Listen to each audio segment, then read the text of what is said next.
Hello, you guys. How are you guys? Hope you guys are having an amazing day. I'm having a busy day. But I did miss you guys. I'm happy to be here because I've been all over today, doing like insurance stuff, just, parent teacher things, all kinds of serious. Well, this is also serious, but this is at least very interesting. And I have all my friends here. So I'm happy to be here, you guys. Hey Teresa, hey LFT, hey Penny, Vicky, Parawoman Radio, Cool Gamer, Work from Luttereth, Jody, Punksy, Nady. So before we even get started, let me just sit and chat with you guys for a second. First, the Casey Anthony docuseries came out today, right, on Peacock. I have not seen it yet because I've been out at the pharmacy and doing insurance stuff. And like I said, parent-teacher conference, groceries, just all the adult stuff that's no fun. So maybe tonight I'll watch that. I'm really interested. You said I just finished and feel sick.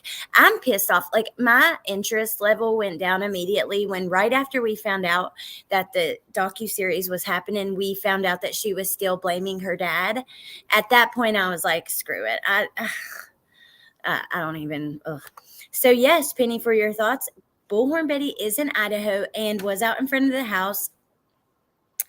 Yes, I can't believe that either, but maybe she'll get some good interviews and stuff. Look here, I'm not against anybody. I'm against some behaviors of people. I don't, when it directly kind of involves like a case that, I'm already emotional about and stuff, I might feel a certain way. I might not like the way you go about doing certain things, but hey, I'm not against people doing good. And if she goes out there and gets good interviews and all that stuff, I'm all for it. It looks cold as hell out there, though.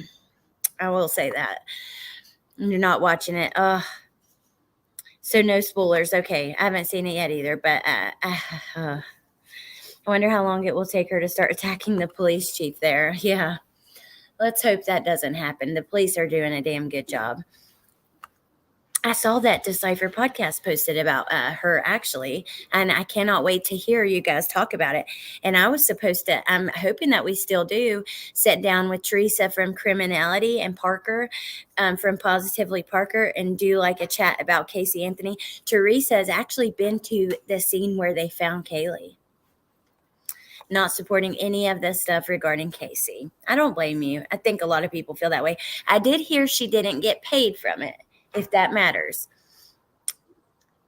Gonna watch it tomorrow, Punksy. Not watching it. So let me see. Did you watch the 2 videos I sent you? I don't know. I think so. Let me double check though.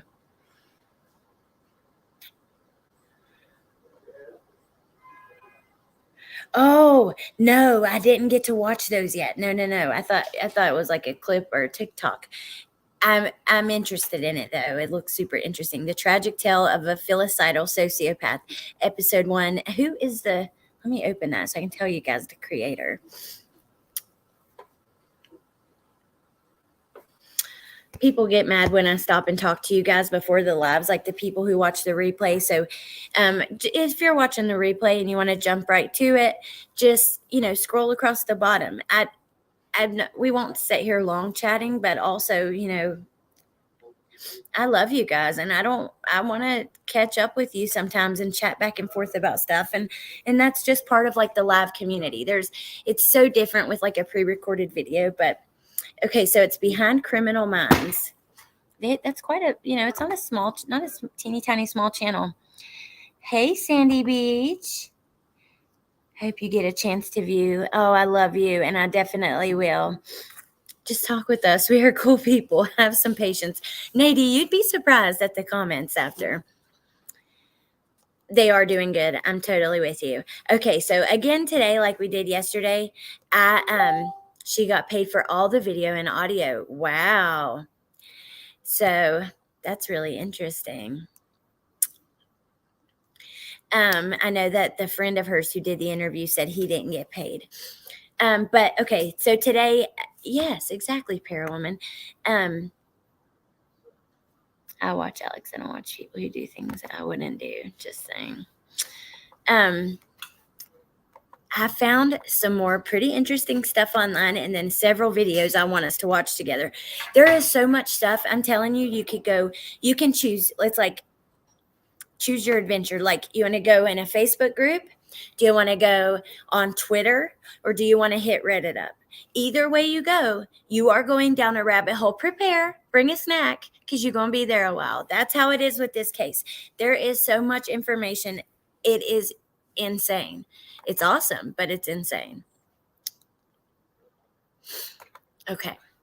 So I saw this post in a Facebook group. It is just a post. It is just hearsay. I'd like to find the interview, but I want us to talk about it because this is a big thing that we have seen everywhere. So this person says, dog was barking. I watched an interview of one of the neighbors who said the dog was barking from 3 to 4 and kept both himself and his wife up. He was about to walk over and complain when it stopped. The neighbor said he told police this information. Has anyone seen this interview, and do you have the clip? I've been looking through my history but still cannot locate it. You know, I should have went through the comments and found if anybody had found it. But hey, Chris. I'm late, but I'm here. Got a few minutes of work left, and then I'll listen when I drive home. Oh, Rainbow Mom. Oh, I'm happy that you're at the end of your day at work and you can go home and relax. Teresa, that's kind of how I was, and I probably would be if I wasn't like trying to put together videos, because I want to try to like dig up information. Well, I will say Facebook true crime, like in the Facebook groups, it's a whole nother world. I did not realize how much information and how many people are over there.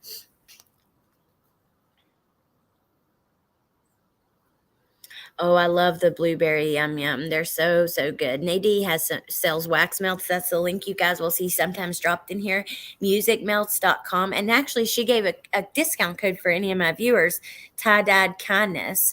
And you get 20% off, but they are so, so good. Her wax melts. If you're into that, definitely check them out. Oh, Rainbow Mom, that freaking sucks. A job that you were miserable at.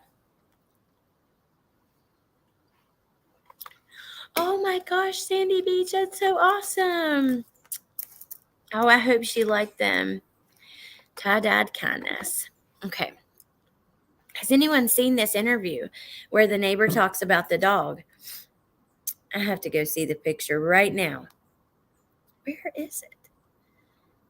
Where is your name? It was covered up. Oh my God, how cute. Oh my goodness. How adorable. She looks so cute in them.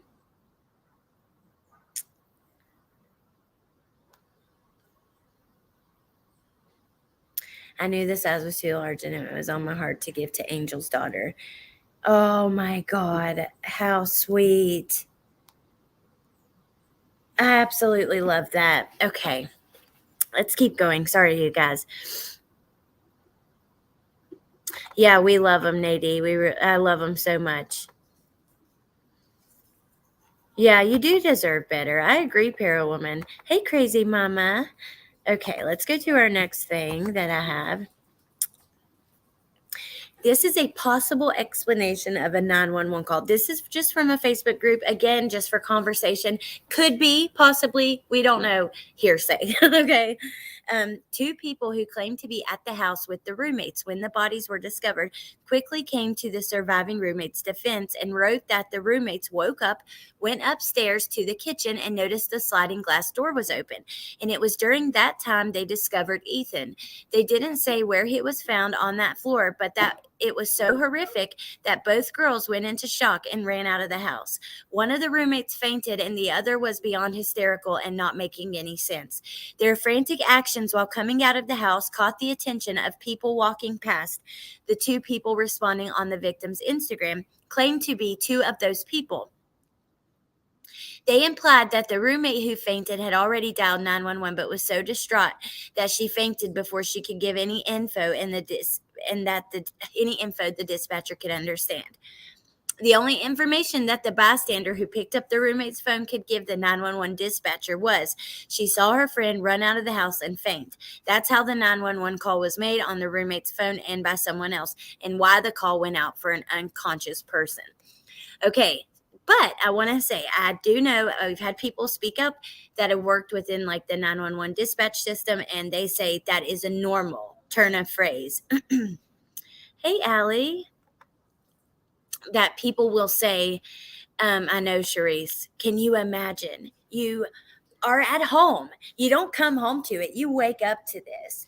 So you wake up and you run upstairs and your sliding glass door is open. Number one, you're like, huh? Then you go and you find any of the people that you know in this situation. I cannot imagine. And yeah, I just cannot imagine. Bentley. Hold on, you guys.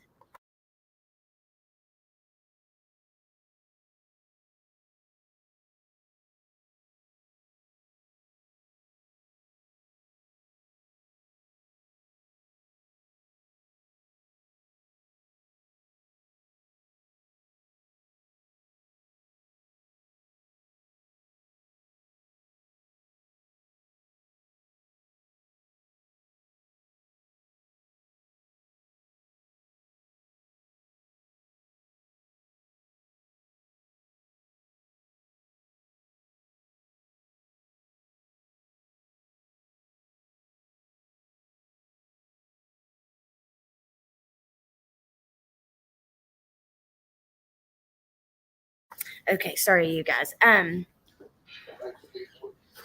Did you see the post on the news feed say Maddie was attacked the worst?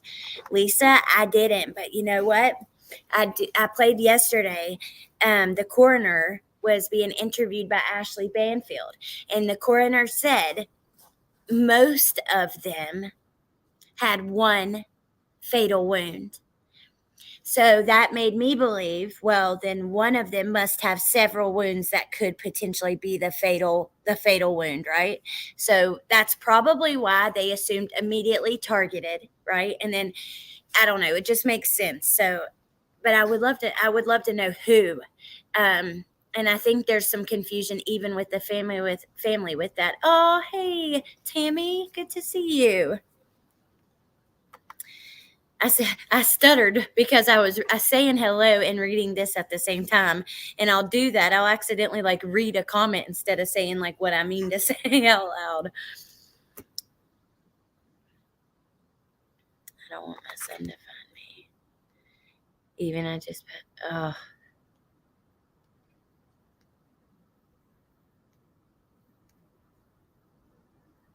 Mm-mm-mm. Okay, let's keep going. Now, this was kind of interesting. And there is an actual news article about this. I didn't grab it because we have so much to go through. But if you need to find it, it's available. You can easily Google it. Probably come right up. But it was linked on this post. Have any of you locals heard or remember anything about the 7 dead coyotes found on the University of Idaho fraternity and sorority doorsteps in Moscow? They were badly mutilated and blood was left on the sorority's door and windows. Was that person ever caught? All the articles I have read do not say. Thanks in advance.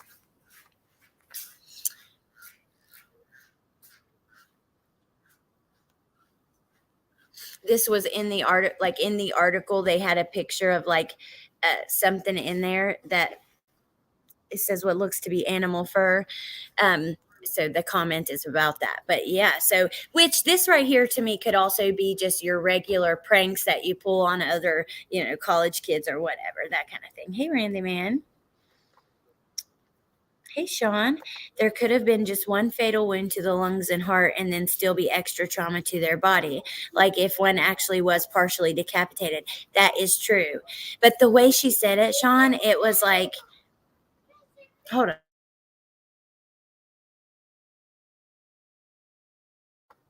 Okay. Bentley's like over there. No, baby, not right now. I'm live. He just said, can you take me to my friend's house? Like, hello, I'm on a live stream. Okay. I think it's legal to kill coyotes there. I know in West Virginia it was where I was at before. There were so many, like they wanted you to do it. Okay.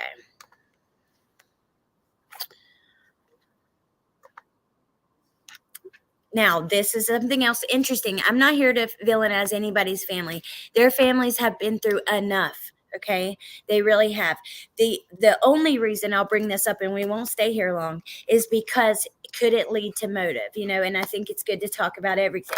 So, we heard that Xana's mom was arrested over a drug charge around the time of the murders, right after, 5 days after, I believe. Madison's stepmother supposedly was also arrested. And in the comments, a person did answer, yes, that is her stepmom. And it happened like an hour and a half from the school, and people were talking about it. I found that so interesting though, and me personally, I don't believe that's part, like, I think that there are so many other things that could have been the reason why that but it's possible, you know?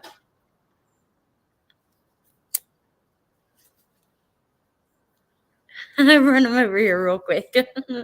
I left it here. So I wanted to show you guys that. Now we're going to get into, okay, here's a clip of Betty at the scene at the bottom. I was going to show you guys only because it was kind of interesting what she said. And by the freaking way, I had somebody leave a comment under my video yesterday that was like, damn, you said interesting 10 times in 10 minutes. Get a dictionary. Number one, I've already went through this, and it's a thesaurus. That's where you would look for synonyms, by the way. But we've went through this on my channel, okay? I've tried to have better words. Sometimes it's all that works, and I personally just try to be myself here. I'm not sitting here trying to fake and be anybody else. So if interesting is what comes to my mind, then damn it, I'm going to say it. And if you would have been not rude and hung out a little longer, you would have known that's like an inside joke on my channel, has been for like a year, that I say that like way too much. You know what I mean? Interesting. Yes, Rainbow Mom, you absolutely can. That's interesting. So let me show you this interesting clip. This intriguing, this I can't remember. I had like a whole list last year of words though that would fit there. Right, that is very interesting. See?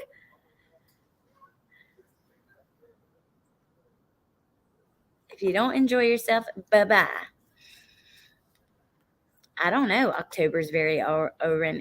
Do y'all know? Yes, Rainbow Mom, she did just arrive. That is what I was going to show you guys a clip. And it's just because she talks about walking in behind the house and how there's not that much woods like it looks, but there is one specific place that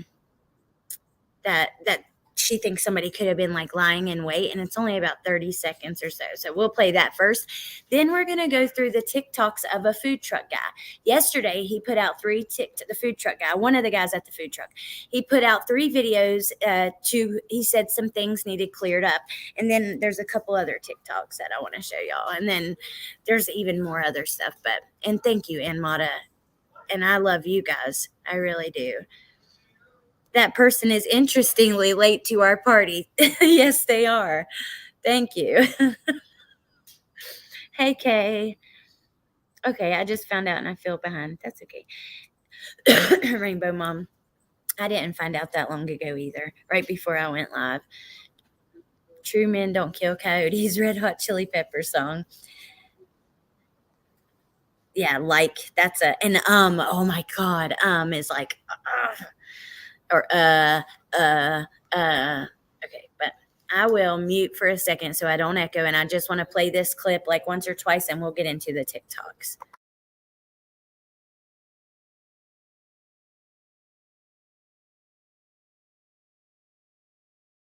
By any stretch of the imagination. This is not secluded at all. Even the parking lot behind there, the woods that we're seeing aren't really that much woods. There are some places, like one specific place that I can see where somebody could have been back there watching undetected. But for the most part, this is crazy. is not the area by any stretch of the imagination. This is not aren't really that much woods. There are some places like Okay, so I said at the beginning, I'm not here to I don't have problems with anybody. I don't even personally know her. And I don't have a personal problem with her at all.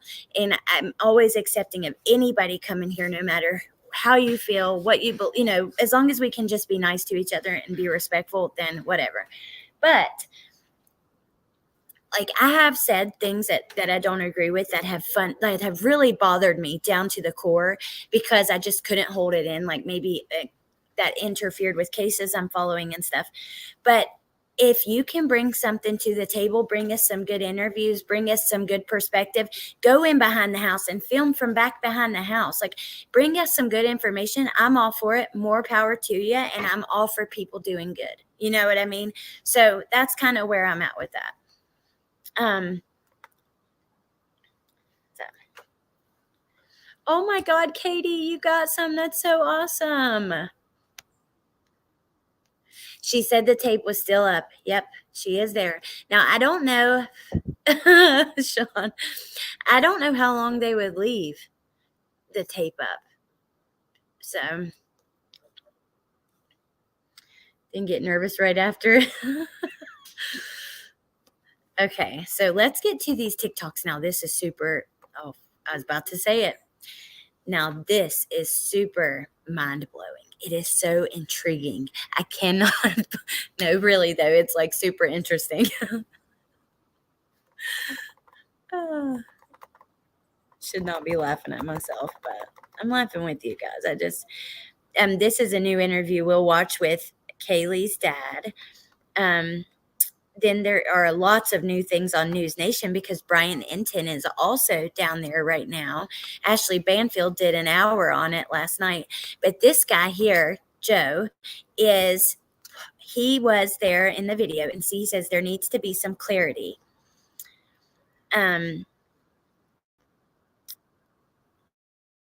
So thank you, Joe, for these videos. He says, I'm so tired of all the rumors and BS. It doesn't help. Hopefully this all does. I should have messaged him on TikTok, to be honest, and asked him to come on or something, which he probably doesn't want to. Like, but still, it wouldn't hurt to try. But I made a TikTok yesterday, you guys, and it did very well. It has like 50 or 60,000 views so far. But in the TikTok I mentioned, I'm going to reach out to the police. Do you know how many people have been like, do you really think they're going to answer you? Well, you know what? No, I don't. I don't know if they will, but if we don't ask, I mean, they have made it a point to clear up other rumors. So I'm not think they're going to tell me who the killer is or anything like that, but certainly they could and possibly would clear up some things, and I'm going to try. I'm not a dumbass. It's not like I think, oh, I'm going to call them up and they're going to give me all the secrets on the investigation.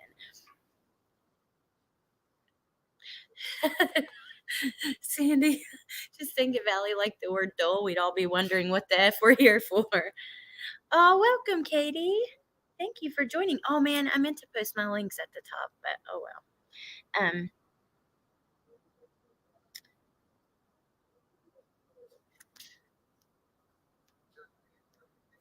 Just checking what you guys say before.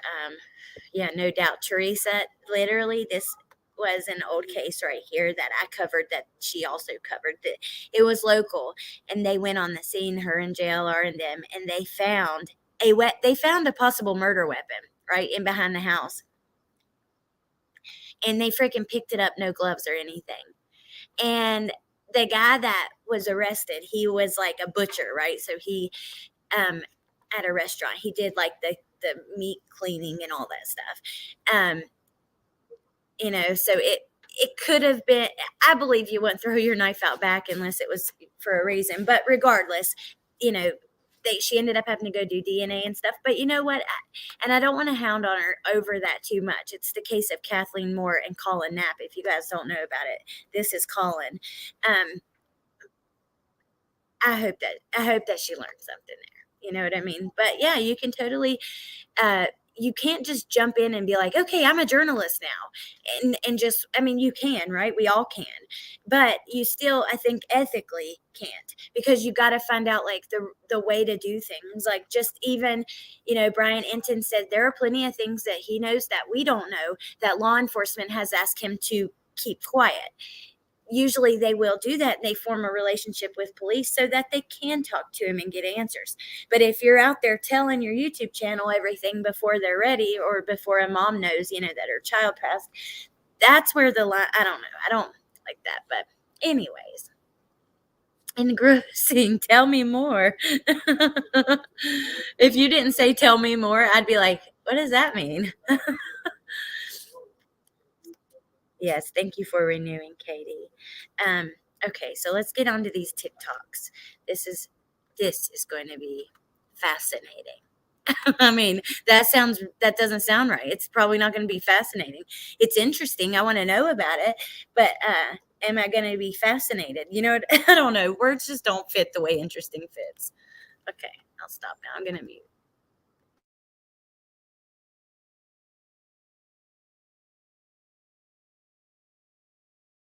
This and make a video. Hey, Joe here, want to jump on this and make a video real quick and kind of just squash some stuff that I've been seeing. So, first and foremost, I feel super awkward that I even have to make this video, but I've been like not really keeping track of all of the stuff that's going on with this investigation for those girls that were killed. And to start off, like the very next day when they had announced the murders, and when they had shown the photos, as soon as I saw the photos, I messaged the two people that were in that video that I was talking to, my neighbor, and then another guy that we had met earlier that night who I thought was really cool. And we invited him to come with us to GRUB Bus. And I was like, hey, weren't two of these girls at the GRUB Bus with us last night? And they couldn't remember, but they were also very drunk, and I was not. So I did have, there's a drink called a Larry Craig. That's like a really popular drink over here. I did have one of those at Corner Club, but I mean, other than that, I was totally sober. When they confirmed that those were the girls, the only reason I knew that it was those girls was because I saw the video that said, oh, they were seen at this thing. Because I actually called the police right away and was like, hey, I think I might have information. I just need to know like what was one of the girls wearing, because I remember one of them had like pink, because the one that bumped into me at Corner Club was wearing pink. But nobody called me back from the police, and I was like, okay, they're probably just swamped with information, probably whatever. But then when the video came out and people were like, no, those were the girls, and those two people were like, dude, those were the girls, I was like, okay, I'm gonna physically go to the police station and talk to the police. I told the police everything I saw, which is different than what I think is going out there right now. And I was just waiting for food. I'm just like everybody else in town that waits for food at the GRUB Bus. It does take a while. Everybody goes there. And so that was kind of the thing. Like, no, if you're ending the night, you end it at GRUB Bus. But other than that, I don't really have any like crazy information. I don't know why everybody's reaching out to me. I don't know why so many people are trying to spin things around. And so what I've decided to do is that I'm only commenting on things that are like ridiculous. So try and give clarity. But man, people are really turning this into something it's not.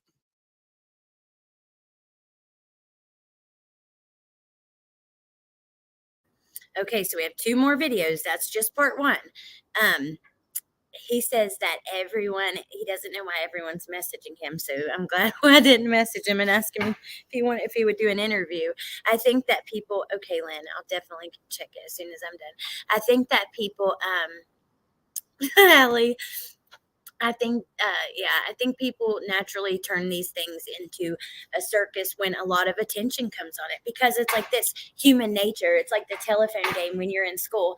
You tell your friend something who tells this person who tells that person, and by the end of it, it's a whole different story. I don't think that people necessarily mean to do that. But you guys are killing me. Good night to all the hello to all the interesting mods. And then Allie with this live, which is really interesting. Which one was this guy in the video?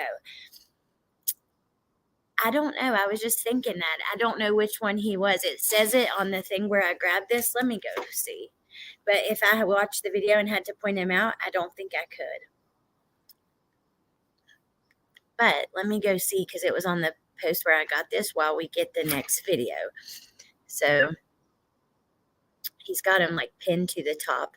He's got wow, that was part one. We've got 5 parts. I did not realize that. So let me play that while I look up this and find out exactly who he was on the video.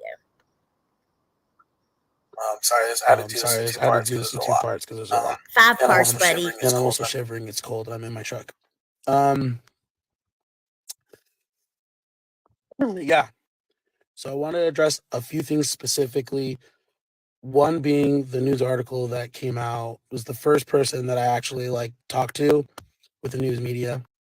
A lot of media outlets have reached out to me, and I've just ignored them because I just was like, man, I just was waiting for food. Like, I have nothing to add. I've given all the helpful information I can to the police. It would make 0 sense for me to give any more information to random people. But these rumors that are going around were just crazy, and I didn't have a bad vibe from the guy that people were dragging through the mud. I don't know if he did it or not. I don't know. I'm just saying, I could speak to the vibe I got from him, which was all people really wanted to know at first anyways. And I thought he was fine. Now, the news outlet that I talked to, I mean, he really embellished some stuff I said and added his own words to things and kind of changed the verbiage. I wasn't defending anybody. That's one thing he said.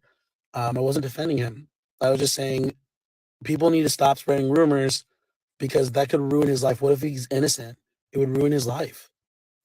The other thing he said is that I noticed him come in with the girls. I didn't notice him come in with the girls. I didn't notice him till I cracked the joke to the frat guys because I thought it was ridiculous that it was freezing outside and that guy was in a tank top. So I just made a joke because that's how I make friends. I don't know. But that's when the guy chimed in and I noticed him. I didn't notice him until that moment. When I was at Corner Club, when I said ew, some people were like, "What? That's such a weird thing to say. Why would I?" That's what you say when you're standing talking to friends and somebody really drunk, they smell drunk, they're bouncing around and they bump into you and rub up against you. That's what it's gross. I'm not trying to be disrespectful, but she was really. Oh my God. I mean, you can even see in the GRUB video. She couldn't even. She walked between. So he's the one who said ooh.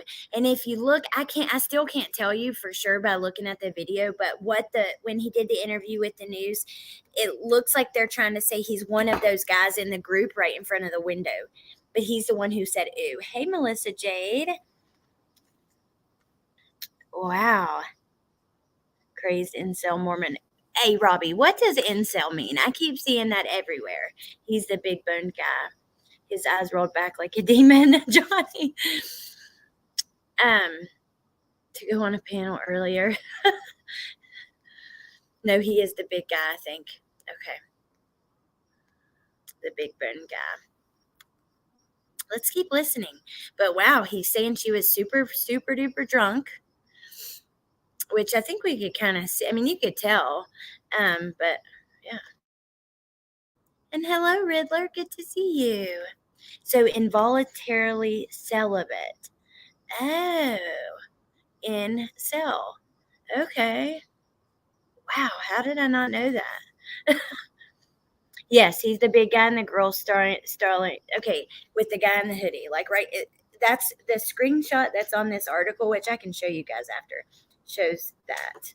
But I'm going to have to mute again, so we'll keep listening.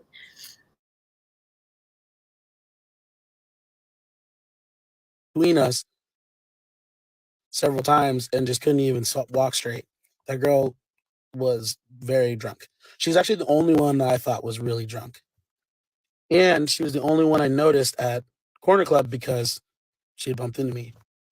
Another thing that was weird is that the guy who was interviewing me from the Daily Mail or whatever it was, he said glass-eyed, and I was like, sure, yeah, like that. I didn't actually even use that word. That was his word. And then as far as the car goes, yeah, there's a car that pulled up. I couldn't remember what it was. I couldn't remember if it was black, blue, gray. I couldn't remember. I just remember that a car pulled up. Sorry, I had to do this in two parts because there's a lot. And I'm also shivering. Okay, so now we're going to go on to part 3. But I wanted to look in the comments just a second first.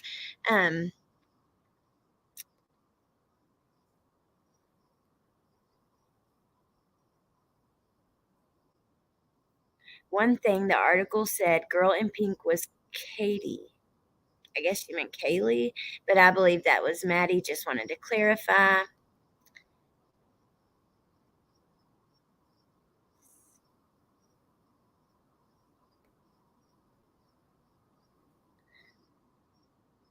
He says the news reporter basically didn't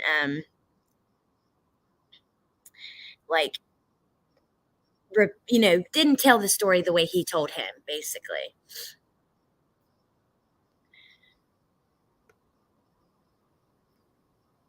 Maddie was pissed. Kaylee not so much. I thought Kaylee was the super drunk one. No, the taller, skinny one with the ponytail is Maddie.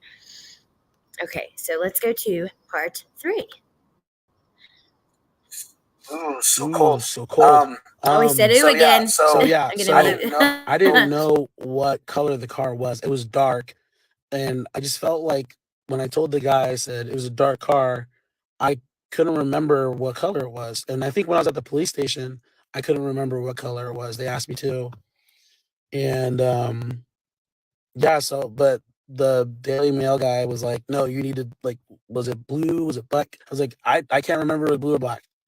I can't remember." He's like, "Well, we'll just say dark colored car." And I was like, "Okay." I was like, "I think it was a 4-door sedan," but this guy got out and was like, "Hey, let's go. What's going on? What's going Just to on?" be clear, you guys, Because the girls, I think that he said ooh because of the alcohol smell and that she was wasted. I don't think it was necessarily like ooh, you're gross, but more like ooh, gross, alcohol wasted chick. I don't know.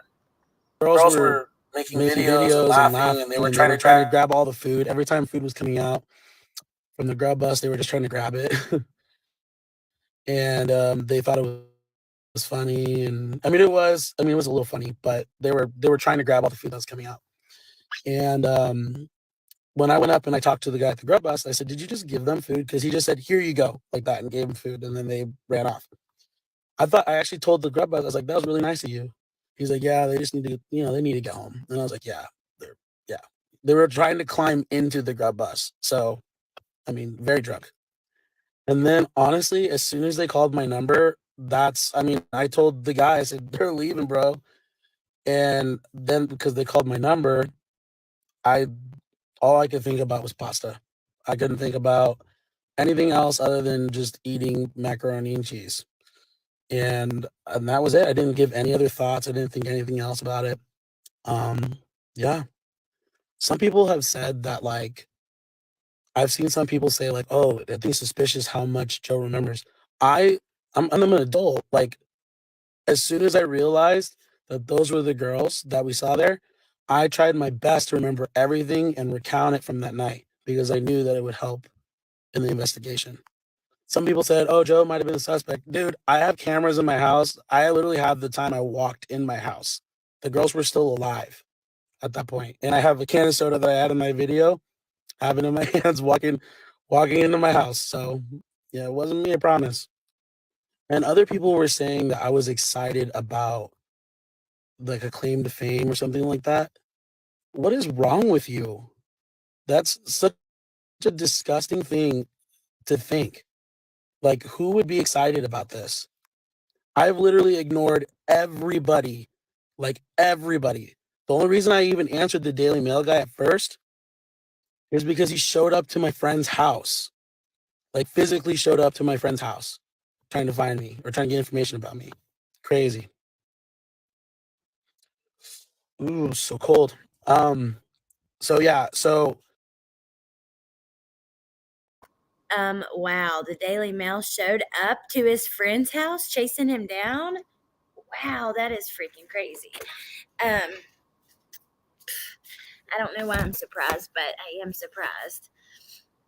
I was gonna go on camera, but it got dark and now can't really see me. And I don't like to go on camera with a cigarette. I don't know why. It's just like I want to. I don't want to keep. I don't know. I don't want to keep hitting my cigarette in front of you guys. It's weird. I feel bad for him a little bit too, Mel. Can't blame him for loving some good mac and cheese. Nadie said, I think about mac and cheese quite often. His words make him suspicious or just plain nasty. No respect for those girls. I do get where you say that. Now, I think that I don't find him to be nasty. I find him to just be like not super self-aware of those, like super aware of those kind of things, maybe because of his age. But it wasn't super respectful. But, I mean, I guess all he can do is tell the truth, how he sees it. But I do too, Sean. I think so too. Media always edits and cuts. It's never safe to interview with media. I feel bad for them. Well, yeah, they might interview you for 20 minutes and they play a total of like 45 seconds of what you said. They take the most juiciest parts or the, whatever juiciest, like, you know what I mean. And then the most interesting parts. There we go. He's just young. Yeah. Nobody ever expects to have this kind of attention on you either. You know what I mean? So here is. sorry, I put my head on. Hold on, let's go to his page. Final thoughts in part 4. And yeah, I just wanted to help. You know, I part of me too felt guilty because I was laughing. I kind of laughed at the girls.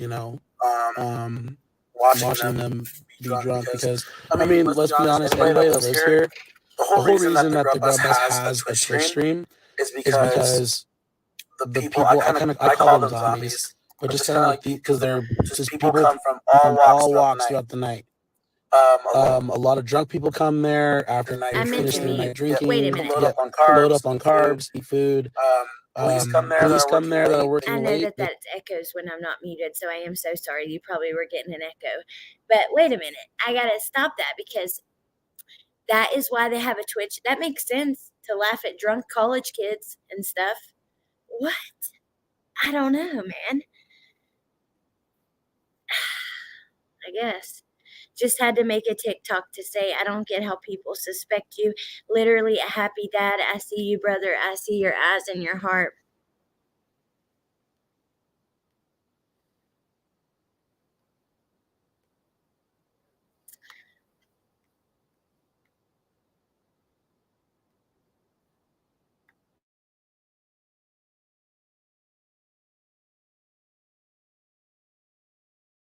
They come get their food. They just park right behind the bus. People like me come there who just want pasta in the middle of the night. Yeah, it's all walks of life, all people, but it makes for an interesting crowd pretty late, and so they always live stream it. That's the reason they live stream it. So that camera footage that you guys are seeing, the that looks like surveillance, it's not surveillance. It's a live stream for Twitch for the GRUB Bus. One thing I did say that I'm glad that was reported truthfully is that I have a little girl, and I mean she's a baby. She's like not even 2 yet, and she's my world. And there's a dad out there that these girls that they're his world, and they're gone. So, and I just felt kind of guilty because instead of helping them when they were drunk, they were entertainment. While I was waiting for food, they were just the entertainment. They were just the drunk people that everybody laughs at, And it's sad. Some people think that's disrespectful. I mean, it was what was happening. They were drunk. They were out there drunk like that. And one of my toxic traits is that I take on the weight of everything that's going on around me, um, both personally or just even with friends and stuff. And so any of my friends that know me, they reached out to me pretty much right away because they knew that this was going to be eating me up. And it has. And I haven't been following what people have been saying until just recently. Somebody sent me a TikTok video that had the most ridiculous things on it, and I tried to set those straight. And apparently, it fueled more Reddit BS and more rumors. I don't understand how people are making this into an entertainment thing. Like, I live here. My friends are scared to walk to their cars. I'm a big guy. I'm strong. I don't feel super safe going outside alone at night either. I just hope people realize that there's real people that are affected by this stuff. Okay, so we have one more part, then we're going to jump into an interview that came out this morning on Morning America. I feel bad for him. I do. I just because anybody who's been like forced into the spotlight over this, I do feel bad for. But I think he could have been a little more respectful too. So I see where all of you guys are kind of coming from. We have one part left, so let me just get right into that, and then I'll be right back.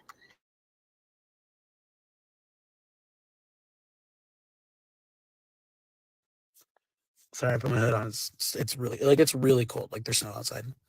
Um, but at the end of the day, I mean, I feel like there's people need to stop trying to reach out to me to get statements. There's so many other people that know more about what's going on than I do. I just happen to be getting macaroni and cheese at the same time as them. And other than like those couple minutes there, I can't really speak to anything else.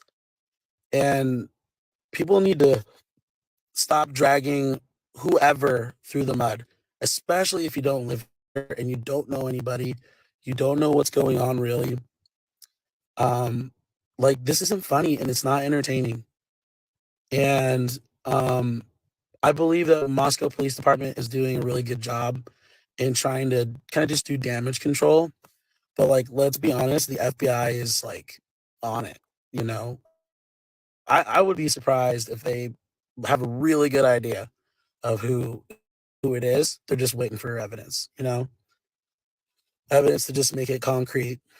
Because one of the worst things that can happen, you guys, is if they if they catch the murderer and they arrest them, bring them in, and then they have weak or refutable evidence, and that person walks. Think about that.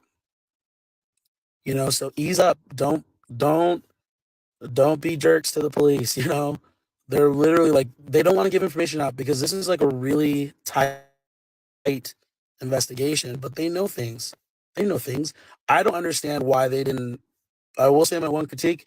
I don't know why they didn't put out right away that a car picked up the girls and was waiting for them in front of the grub bus. It took them way too long to do that, and there was a lot of rumors going around saying that the girls ran away from that guy. They ran across the street, and that's really when I started to like, man, I should say something, online. But I work in media and marketing, and I'm a musician, and I have a lot of things that I just want to like give the world. And I'm sad that this is kind of how my name got out there. That makes me really sad. Um, I'll probably delete these videos as soon as they announce the murder and it's all over. Um, but until then, please just stop. Today, I talked to somebody from Dr. Phil. They were wanting me to go on Dr. Phil and talk about this, and I'm like, why? I like. I don't think people realize how little I actually know. But like I've said, I've been pretty much ignoring everybody. I'm not going to talk to any more media. There's actually let me backtrack that. There's a lady coming to Moscow tomorrow who I'll probably have coffee with, but other than her, that's it.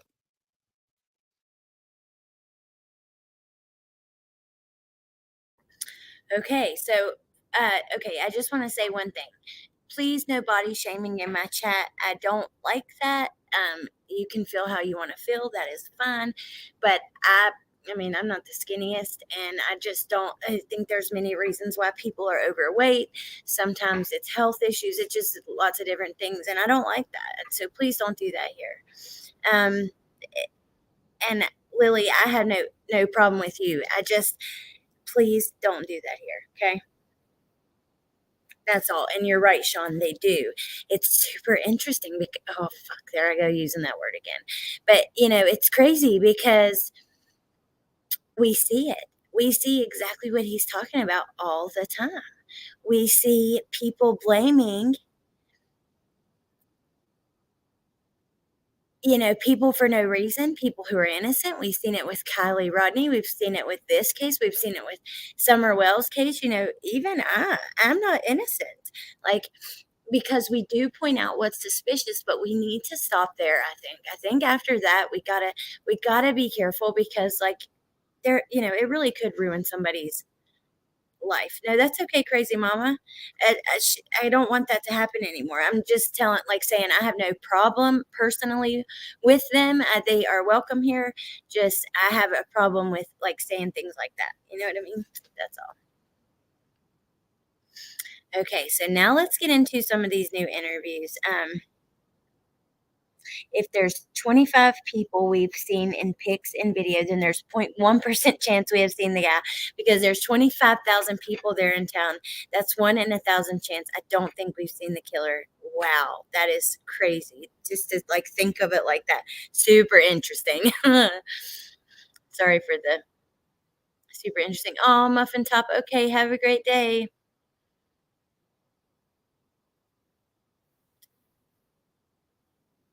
Yeah. Okay, let's see. Some people could take their lives because of rumors. Yeah. And I don't want to be the reason. I don't want to be the reason that somebody does that.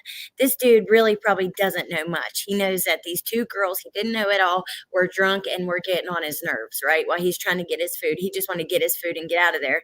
And there's drunk girls. And you guys know how it is when you're sober and there's drunk people. Whatever. Not So Dumb Blonde, I was thinking about that. I guarantee you they are watching at least the news, probably watching YouTube, TikTok, Facebook groups, Reddit. And if you are a creator who has decided to go there or even the news, be very careful because you're going to have a target on your back. This guy has not been found. I'll tell you guys, I covered a local case once in West Virginia. This missing girl, she wasn't pregnant. She had just had her baby. And her boyfriend and his cousin were arrested for it, right? And this was all in the town I lived in. That is the only time I've ever had something happen to my car or something like that. But every single one of my lug nuts on one of my tires was loose. My car was making this weird noise as I was driving, like a hitting noise. And that is what it was. And they were just one little millimeter away from my tire falling off the car. So yes, Sandy Beach, I did watch her video. Oh, I didn't, Not So Dumb Blonde, but I will go look at my email. And I'm glad that you're in here. It's good to see you.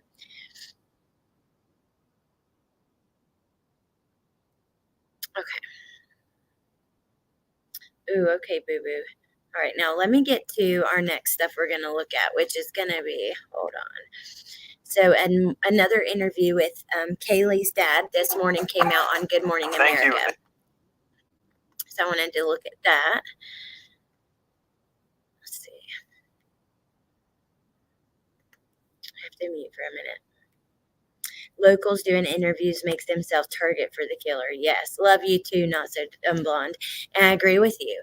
That is it's scary. It really is. Dr. Phil is a stepping stone for some musicians like who? Catch Me Outside. How about that? Catch Me Outside. How about that? Y'all know that song like the remix with Napoleon Dynamite in the video and stuff? Oh, those are the days.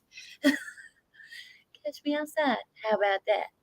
How about that? Catch Me Outside. How about that? Okay, let me stop now. Okay, boo boo. Yeah, send it to me. I get on Messenger every day, but I will say there's about 12 hours of the day I don't even open it, and I don't have notifications on, so I do miss a lot. Actually, I didn't get anything from you in Messenger, did I?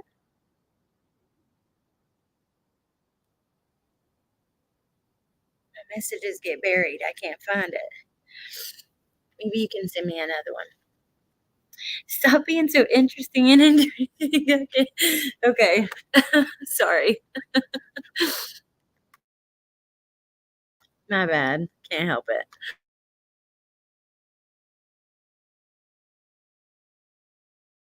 Nature made for seeing that life is a little chaotic and creating new targeted blends to help. So when our sleep, stress, and immune health are thrown off, new Nature Made Well blends can help us find balance. To the killings of those 4 University of Idaho students, police now sifting through hundreds of tips, thousands of pieces of evidence. Our Kana Whitworth has been on this story for us. Spoke with the father now of one of the victims. Kana, good morning.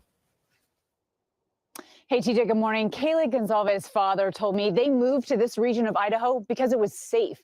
There had not been a homicide in Moscow in 7 years. And now this morning, he tells me the only thing worse than losing his daughter, her best friend, and 2 others is not knowing why or who is responsible.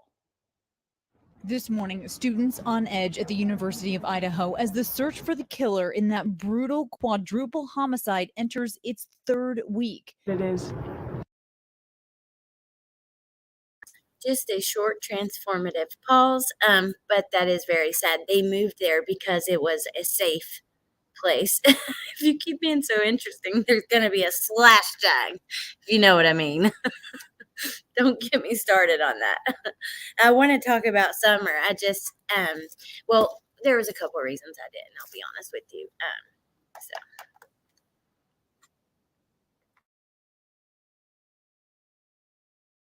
Disconcerting that there is somebody out there who's done such a horrible thing and they haven't been caught. The school posting this notice on social media Monday, writing increased security will be on site for the remainder of the semester. Steve Gonzalez, the father of one of the victims, 21-year-old Kaylee, now shedding new light on what happened that night in his first sit-down interview. It was fast, and nobody suffered and nobody felt like that kind of pain. 2 other roommates survived on the ground floor, waking up several hours later, calling friends over when their roommates were unresponsive. Now, we cannot trust the news, right? You can't. They get shit wrong all the time, but let's just say they're right. They say that the friends called roommates over when they were unresponsive, which would also fall in line with what we saw earlier, that, they saw the door open and saw Ethan, and then, well, I don't know. I actually don't know. Hey, the Great Pill Podcast. Okay, thank you, Boo. Thank you, Mel. I'm so glad you are also interested.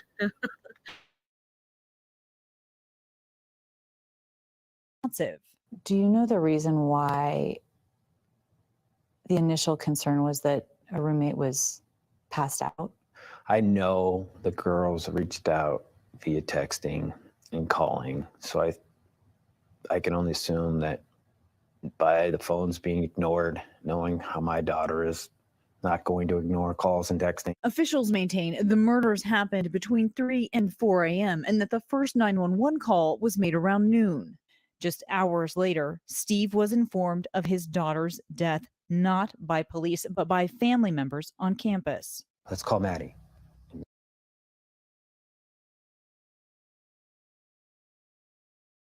3 and 4 a.m. and that by the phones being, I know the girls reached out via texting and calling, so I can only assume that by the phones being ignored, knowing how my daughter is not going to ignore calls and texting. Officials maintain the murders happened between 3 and 4 a.m. and that the first 911 call was made around noon. Just hours later,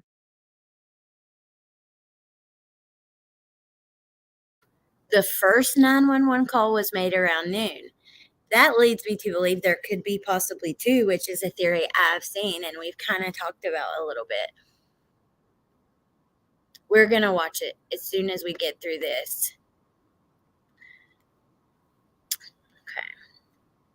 let me watch it again while we're listening to this. Well, I haven't seen it all, so actually let me listen to it. Steve was informed of his daughter's death, not by police, but by family members on campus. Let's call Maddie. And then you realize Maddie's gone too. Madison Mogan was Kaylee's lifelong best friend. The pair seen together in their final hours of life, laughing and ordering late-night food before getting a ride home together in what Steve described as a sorority-designated driver service. You can't imagine sending your girl. Laughing and ordering. And then you realize Maddie's gone too. Madison Mogan was Kaylee's lifelong best friend. The pair seen together in their final hours of life, laughing and ordering late-night food before getting a ride home together in what Steve described as a sorority-designated driver service. You can't imagine sending your girl to. Was that Joe in the video that she bumps into, like back into? Yes, I agree, Delana. I totally do. Yes, the neighbor called as well because one of the roommates passed out in the yard from shock.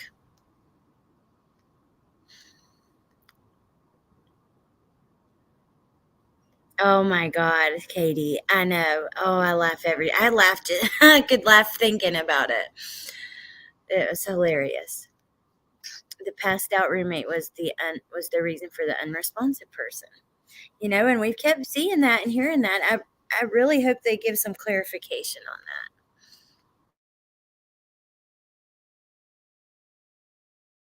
College, and then they come back in a, in an urn. And now, the families of the victims growing frustrated by the lack of answers. I haven't earned the ability to grieve the way that I want to grieve. I want to be able to have justice. Look how absolutely stunning. I mean,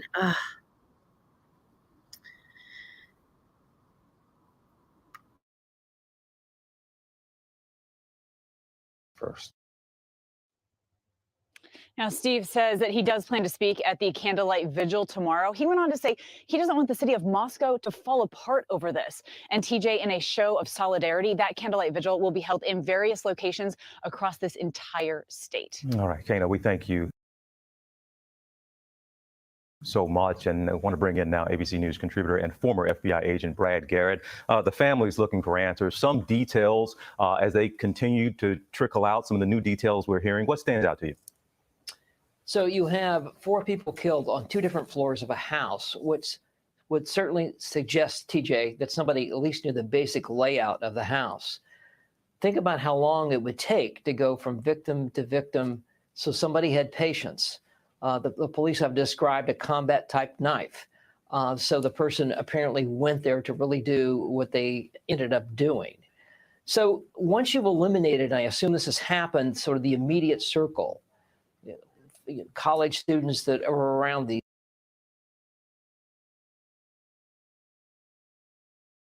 Hey, Wolfie, and the immediate circle, once you've eliminated the roommates, the boyfriends of the roommates, you know, the people at the GRUB bus, the people that they know of. Let's hear what he says. But we know that that's kind of been happening, right? That's what they do first. These kids, people that may have threatened one of them, stalked them, whatever. I'm not hearing anything that supports a killer in that group. So what do you have to do if there's not an immediate connection? You have to go to sort of a wider circle. You would look at, for example, maybe or maybe not somebody older. I only suggest that because this crime appears to be very focused and the person had a comfort level in the house. And so as a result, you start looking at sort of relationships that really aren't tight with these kids. Somebody they met occasionally, somebody that may have come to the house to attend a party. Yeah, this dude is mega interesting. He really is. I hadn't thought about that, but you know, there probably was some comfort level in the house. I definitely thought about it, like not necessarily the patience, but I don't know a better word for that. But also, he makes it seem as if he says it was very focused. So that still makes me believe, with everything else we've heard, one of the roommates was the victim. The other ones were, unfortunately, you know, what do you call that? My brain's not working right now. They were, unfortunately, just taken, this happened to them because of their relationship to the victim and them being there. My mind is collateral damage. What the hell is wrong with me? Apparently, this was a big party house. And so that makes it more difficult. Less connections makes it more difficult many times to solve a crime. And you're also going to have to look, and the police have already talked about this, of similar type crimes in other parts of the country, in particular in the Northwest, which they're saying initially there is no connection, and there may not be, but you're really going to have to look at this bigger circle that I'm suggesting. A wider circle, somebody that knew the layout, some of those details, but what type of person, and somebody could argue, what kind of monster are they looking for? So if somebody that's done this before, I mean, TJ, people who do this kind of stuff get a big thrill out of doing it.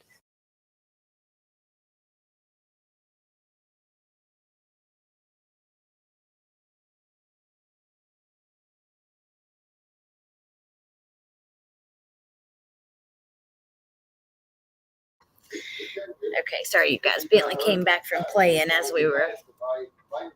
as I was pausing. Bentley came back from playing, and he tried to fight with one of the neighbor kids because he got tackled in football. Anyways, I'm gonna keep playing it. I really needed to pause for I don't want to get struck. Love you, Katie. Thank you for being so interesting to talk to. Hello again, Lynn.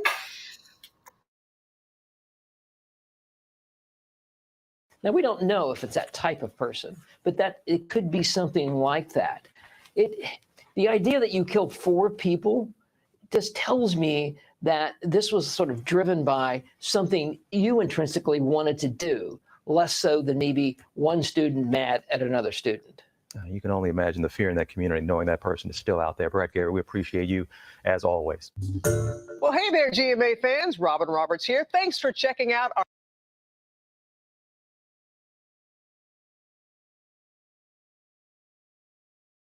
Okay, so this is from Boo Boo Kitty that we were going to look at together. Hey, who said what? Good evening. The longer this goes without significant info, the more scared I get. I have family very close there. Alexis, I don't know how I would be scared, really scared if I lived there. Because even if you're not alone, you better have a gun or something like that. Because it's like they tell you to stay with your friends to stay safe, right? Travel in groups, stay in packs. Well,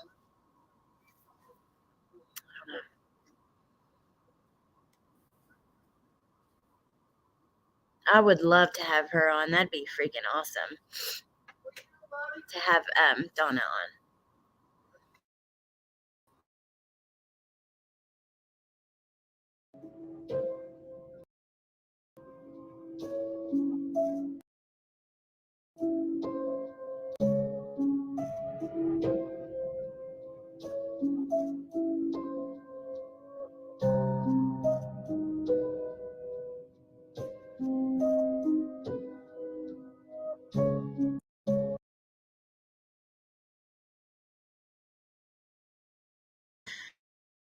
So if you were here yesterday, we did look at that photo and compare it to those apartments, and if we thought, it was taken there.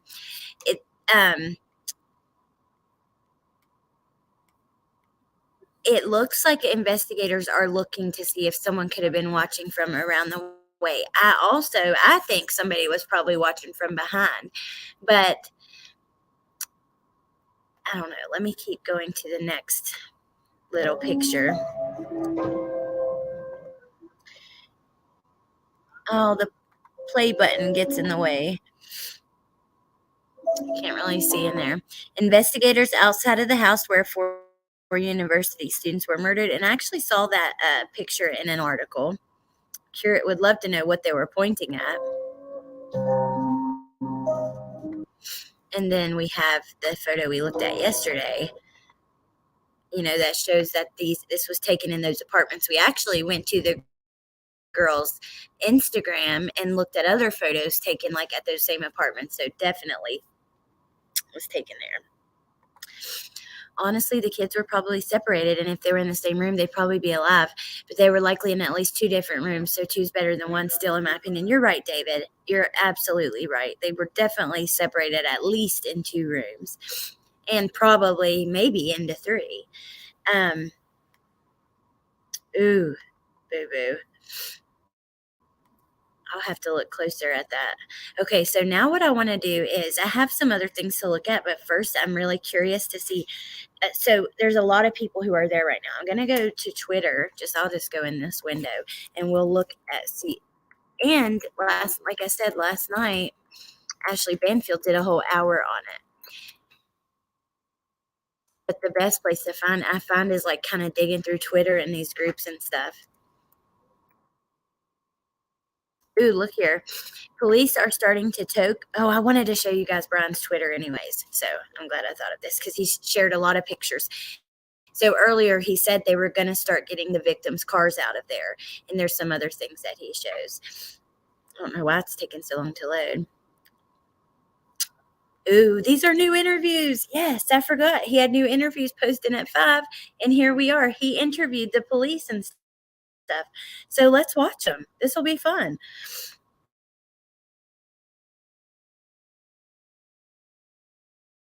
And everyone that they've identified. So are there persons of interest and people that the investigators are looking at?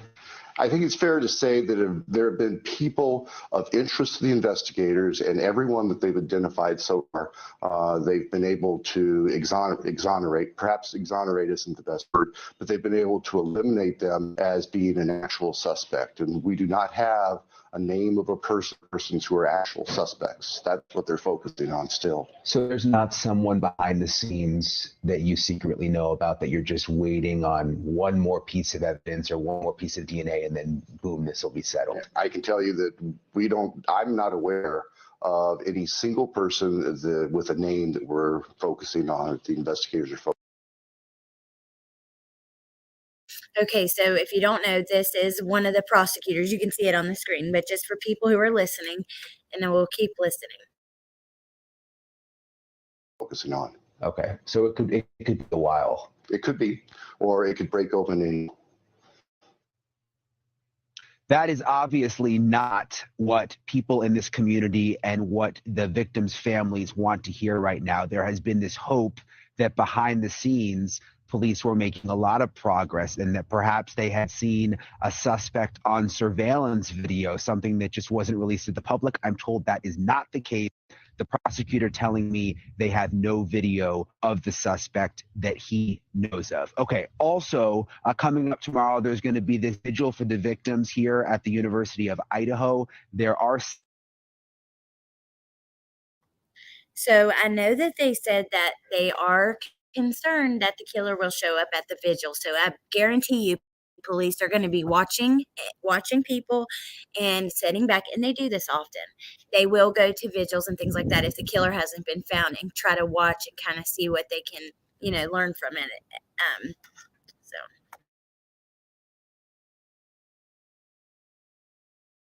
Safety concerns. There are students here who are worried for obvious reasons. I asked police about that today.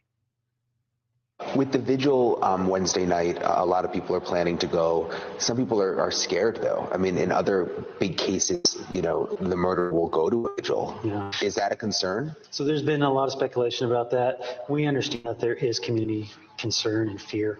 What I can say is that our detectives are on top of their game. We recognize there's potential contingencies for kind of everything, and so we're working on it. So a lot of the students we've spoken to said they came back to town because they want to attend that vigil, but they'll be going back home to their hometowns. They don't feel safe here. They'll continue their classes online. A couple of new nuggets I got from law enforcement today. They say there's no evidence at this point that drugs were involved at all in the killings, and you've heard them say that this was a targeted murder.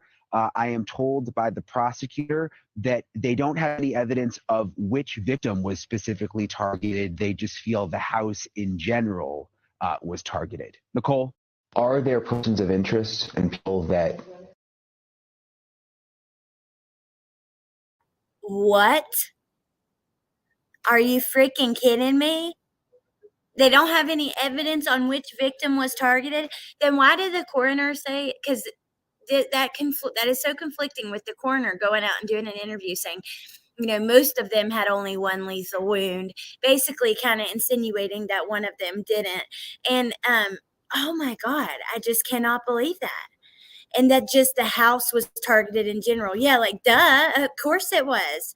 It's the only house that's had this happen to it. It's the only murder in the town in like 7 years or something. Oh my God. Yeah, why did they say it? Oh my God.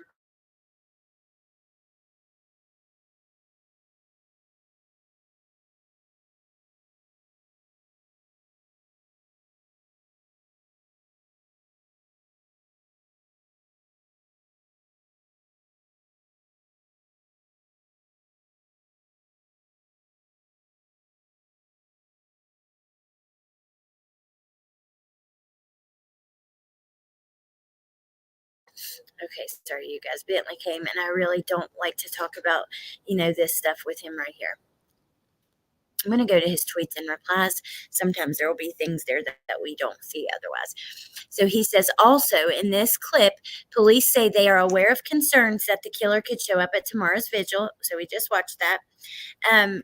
Wow, I just cannot believe that. The headline should have been, there is no evidence of who was targeted. It was just the house in general.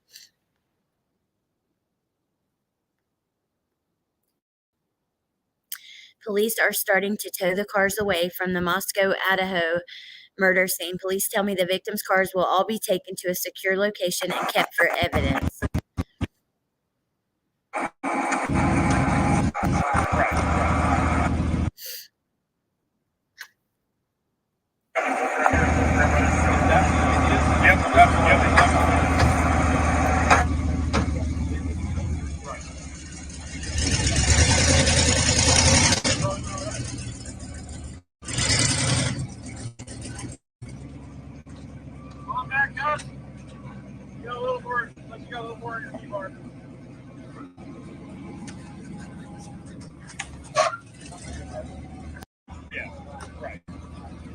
And if you guys go, I'll be here.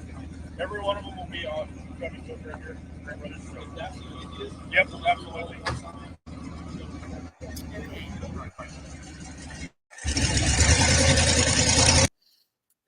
out of that. Let's keep looking.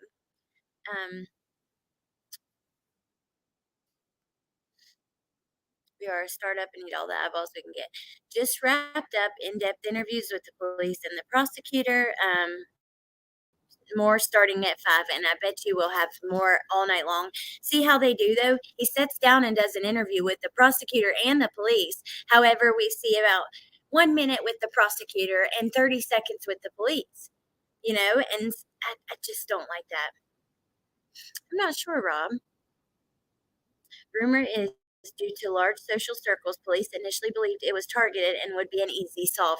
Turns out everyone near them has been cleared. This person planned way ahead. Do they have the surviving roommates' cars too? I don't know, good grandma, but I did see one of the boyfriend's cars being searched. Maybe it was Dylan's boyfriend. I don't know. Can't say for sure, but I believe that they were searching and looking through some of the other cars. The coroner made a few mistakes in previous interviews. The medical examiner autopsy report will yield more. I think when police say targeted, they are talking about a dwelling that is easy prey. Okay, so I need help understanding this. I know a coroner determines cause of death. Now, I heard that they were being sent to the medical examiner, or that they were. I think the families have their remains now, right? Or I don't know, maybe just where the Kaylee's dad talked about her coming home in an urn. That could confuse me. But there's not always a medical examiner involved, correct? Because I've heard in other cases like complaints of, the same thing. The coroner wasn't educated enough or whatever, this or that. so that kind of confused me. Like, then, and Nancy Grace is complaining about it, and then we talked about it on here, and I get comments after that are like, but wait, they are being examined by a medical examiner. I don't know what I just dropped.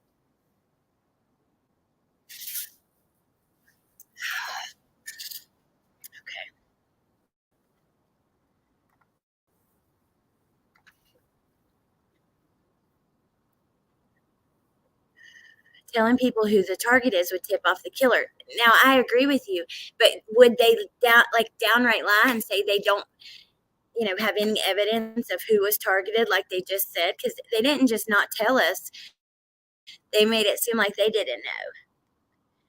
Bodies were sent to Boise to medical examiner. Coroner is elected without medical degree. Medical examiner only for autopsy.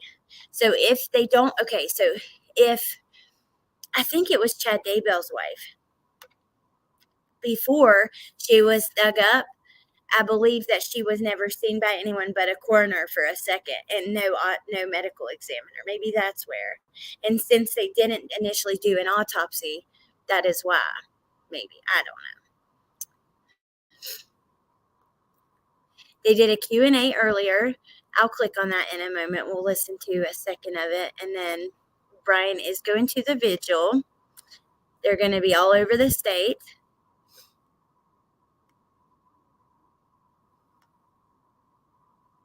Oh, I wanted to show you guys this. I saw it earlier. It's just 30 seconds. It's really difficult, especially because law enforcement is kind of throwing around this term targeted. But we don't know what that means.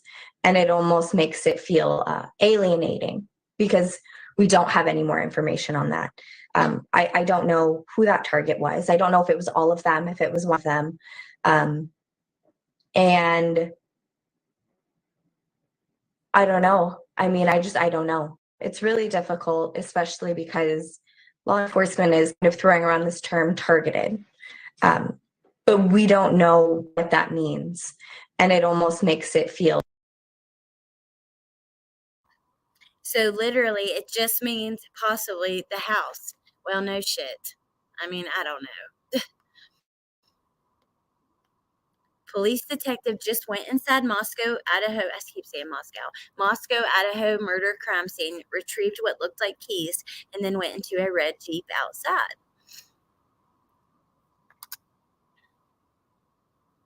Let me check the comments, and then we're going to go to that Q&A on News Nation. I'm going to let you guys go soon anyways. It's been like an hour and 20 minutes, but not yet. I'm just not done with you yet.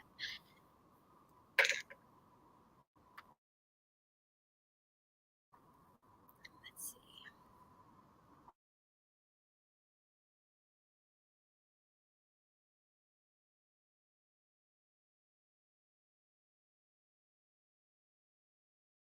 Brian Entin, thank you for joining us today.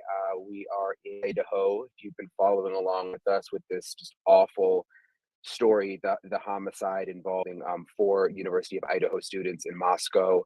I hate to say the case has gone cold. Hopefully it hasn't, but there haven't been a lot of new developments over the last 2 weeks or so. There's still no killer in custody, and really this entire community is really just on edge. I mean, that's not even an exaggeration. Like, it's just people are really, really nervous here, not knowing the status of the investigation, if they're going to have this guy, or if it's more than one person, and it's got people really, really upset here.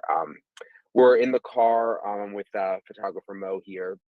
Our producers in front of us. We're going to interview the prosecutor today, which should be really, really interesting. A lot of you have submitted questions for me, so we're hoping to get a few new nuggets. Did y'all catch that? Really interesting. We'll get a little information. Jennifer Koffendorfer joins me right now. Hey, Jennifer. Former FBI agent. I've been following this case since the beginning. Is with us a lot on a lot of these awful cases. So, Jennifer, yeah, I've been here now, for the last day. I think people here, I was just saying, are really, they really are nervous. I mean, the kids at the school don't go out at night. They walk. Sharice, I appreciate you, and I appreciate all you guys. I really do. You guys don't understand how much you mean to me. I say that all the time, and then I think you guys just really don't get it, though, at all, because YouTube has saved me, truly. Like, whenever I started watching it, before I started my channel, I was just, like, newly into recovery, and I had no friends, and I don't know, it's just helped me get into this new way of life, and I'm really thankful for you guys. Really, really thankful. Oh, Sandy Beach, thank you. And you know you don't ever have to do that. And I so appreciate it when you guys do. I really, really do. Okay, I'm going to keep going. I had a long exhale thinking about just money. The word money just is stressful. It's like everybody's like that. It's the holidays. I know you guys feel it too, right? And then I wrecked my stupid car. Just, thank you, Alexis. I so appreciate that. Absolutely, Cooper. Oh, I do mean it. I do. And I've seen people say, like, when people tell their viewers they love them, they don't love them. I'm like, you just don't know. Like, maybe you don't love your viewers, but I love my viewers. And a lot of times that's the same people in here, and we get to know each other, and we just, I don't know. Like I said, it saved me. I'm crying talking about it. Oh, hey, Wolfie. I like your Christmas tree. Vicky, did you change your name? I know that's you with your picture. I freaking love you, Nadie. Make me cry. Absolutely, Rainbow Mom. Cherise, who moved that pole anyways? Yeah, I was thinking that, and I've said it. I'm like, it was the freaking pole. Like a pole that was not just now put there. It's been there the whole time. Okay, I'm going to keep playing this. In pairs, people have pepper spray. There's just this feeling here of unease, which I'm sure you can understand. Yes, Brian, even though the police have been adamant that this is targeted as opposed to a random killing, there's still somebody walking around that was capable of killing 4 people with a knife. Yeah, right. And I think that people are this. One thing that struck me, because I just got here yesterday and I just saw the scene the first time, is it's really Wolfie dropped there's the a lot safe around there. It's not like this house is in the middle of a field and nothing's around. There's a big apartment building right next door. There's a big parking lot behind the house for apartment building, and there's other homes surrounding it. So you'd have to think that someone must have seen something. I mean, granted, it was the middle of the night, but there were a lot of people around, it seemed like. I thought about this when I had checked in on Bullhorn Betty's stream earlier, because like she kind of was saying the same thing. I was just trying to see what they observed when they were there, and I thought that would take like a level of confidence. Imagine, like, I cannot even imagine something that I would do that I'd have to like hide like that. But like, I just, if you think about it, that's crazy. It really is. Hello from Alberta. Got me stumped. Are you cold up there? Oh, I love you too, Johnny. Rainbow Mom, I'm getting ready to get back to my recovery series, so I hope that you'll come back for that. Oh, Melinda, thank you. That's sweet. Yeah, people are coming forward, but really they're coming forward with nothing so far in terms of neighbors and people saying they just didn't see anything. And Ring cameras apparently were installed after this incident, not before. So, it's a small, sleepy community, and people were likely asleep at 3 or 5 in the morning. Let me get to some questions from people on Twitter. From Matt on Twitter, were fingerprints taken at the scene? If so, were any fingerprints found that cannot be identified to anyone in the home? I would assume, we saw them in the beginning, that clearly they took a lot of fingerprints, I would think. Right. This scene is going to be analyzed inside and out from an evidence response team that knows how to lift fingerprints. It's going to be taking blood and hair and fibers, samples of any and everything, glasses. I can't even imagine the hundreds of submissions that are going to be given to the lab to look at.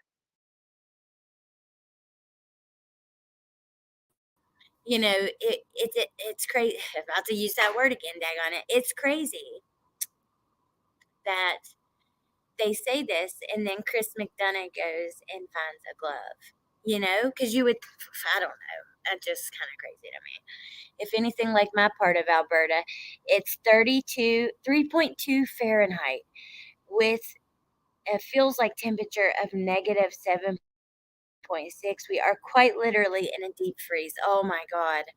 Ooh. See, I'm outside right now. But it is, I'm in 2 pairs of pants. I got leggings, sweatpants, a jacket, and a hoodie and a t-shirt. And it's 53. Today it was 61. Tomorrow it's going to be 68. 72 on Saturday. But yeah, I grew up in West Virginia, and our winters were, a lot of times it was below 0 at nighttime Fahrenheit. And we would get snowstorms that were so big, the roofs would start collapsing all over town and stuff like that. Hey, Carol. I won't complain because I'm sick and stuck inside where it's nice and warm. Thank God you're not out there shoveling snow. How cold is it there? Crazy. Well, I could look on my thing, but black glove he found was probably from law enforcement. I didn't see what kind it is. I just heard about it. I could pull it up when we get done with this, but it looked to me like one of those. It didn't look like a latex glove or like a glove like that. It didn't look like a throwaway glove. It looked like one of those little cloth that you get for kids and stuff. Oh my God, Charisse, I'm in Texas and my AC just came on. Holy. Alexis, this whole situation is crazy. If y'all knew that area, this is quite literally a culture shock. North Idaho is beautiful and quaint. This kind of crime is beyond unbelievable. Well, I know that, was it Kaylee's dad? One of the parents said they moved to that area because it was safe and because things like this didn't happen. Hey, Cynthia from Northern Virginia. Oh, I love hearing where you guys are. Sandy Beach. Whew, you get more snow than me. I'm surprised too. So negative 16 Celsius here in Lethbridge. Holy moly. Cold, cold, cold.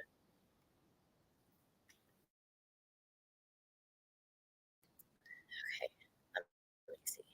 I'm like, my nose is running and I don't want to be too stiff on the camera because like people complain about the littlest stuff. I'm telling you, people be like, Jesus, stop with that. Or if you're sick, I'll tell you what, you'll get comments that are like, my God, could you not cough so much? Or it's like, hey, I'm okay. I'm trying. Like, I'm freaking you, living, breathing human. Like, I can't help it. But okay, sorry. No, I'm just kidding. Oh, Rainbow Mom, no freaking way. So I'm in the Outer Banks and you're like 80 miles from me.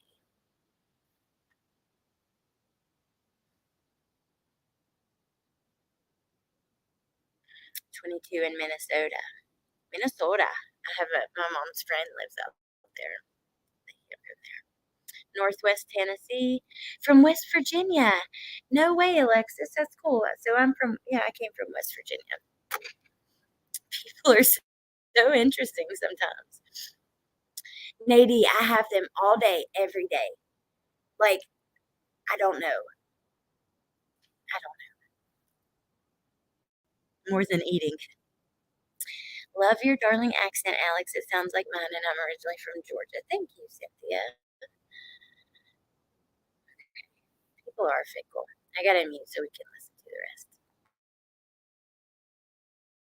So to the Twitter question, although we haven't seen them, yes, I think it is a definite answer is yes. Yeah, and one other thing that I found being out there talking to the neighbors is they said this was definitely a party house. That house was known for parties, and there was another house in the area known for parties, and they said pretty much every weekend, both nights, a lot of the time, there were just a ton of people coming and going in the house. So when you think about fingerprints, when you think of DNA, I mean, there's probably a lot of it in there. It's going to make it so complicated. And that's why this is taking so long. Even once they try to see if they even have usable fingerprints, because there's very specific points that need to be, found within the print that is lifted to be able to do a comparison. Same with DNA. There has to be a profile for the lab to come up with, and it's going to be hard based on exactly what you said. And once you get that, you have to find the people to compare it to. So you're going to be getting anybody and everybody that was at their house that they're going to need to get their DNA and their prints. Okay, another. Just quickly, I have really worried about that. Hey, Amber, being a party home, David, you crack me up, because of getting fingerprints and stuff like that. How do you know the killer, especially if the killer knew them or was over at the house often? Shoot, Delphi, that the probable cause affidavit came out today, and he was caught because of a bullet that he dropped. But the interesting thing is, he admitted to police way back then that he was there, and because of that, like, say they would find a cigarette butt or something like that. Well, he already told him he was there. So that it starts to get sticky. I think a lot of people criticizing their lifestyles either never went to college or have forgotten how their college life was. We partied every single night, not just the weekends. And I also lived on a dry campus because University of Idaho is a dry campus, so you're not supposed to have alcohol there, but they do it anyways. But I'll tell you, my college was set up just like that. So or the party house that we went to was set up just like this. The house was right on the edge of the college property. So everyone just walked from the dorms and stuff like that to the party house where alcohol was, you're allowed to have it. Are on it. Yep, they absolutely are. It's crazy. And I can't believe they released the Delphi stuff. I really can't, but there wasn't much in there. I will say that. I'm like, why couldn't this have come out earlier? But whatever. Question from Twitter. This is from Ron. Aren't the most logical perps the two surviving roommates? I'll just say the police have ruled them out clearly. They've said it outright that they're not suspects now. It sounds like they may be the ones who called 911. What do you think, Jennifer? Well, they have been ruled out per police.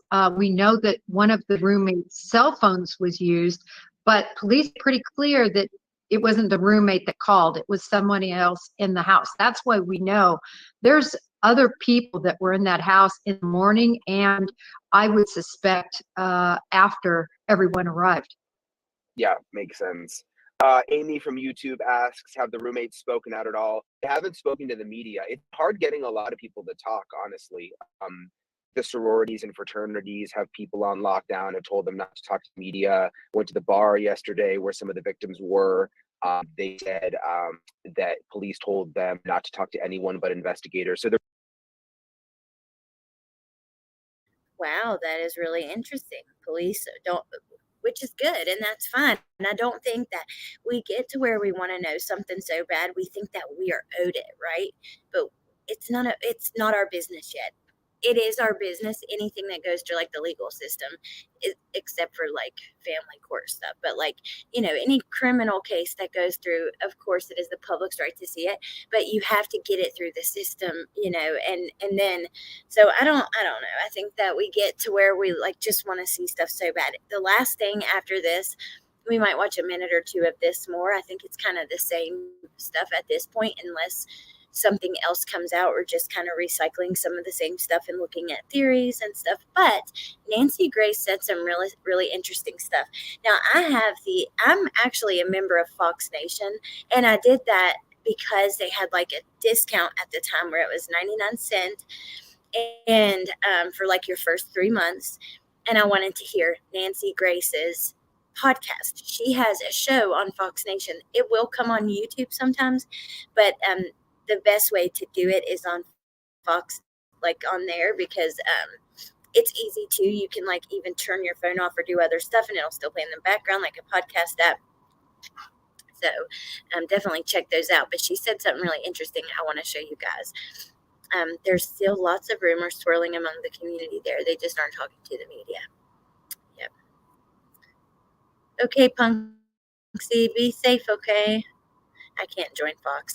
I know, I felt the same way, but I had to do it before because I'm not a Fox News fan. I'm actually not a cable news fan at all. I like more independent, like the Young Turks. I do lean a little bit left, but I am in the middle kind of, but I'm not for cable news. They're all owned by like the same couple of people.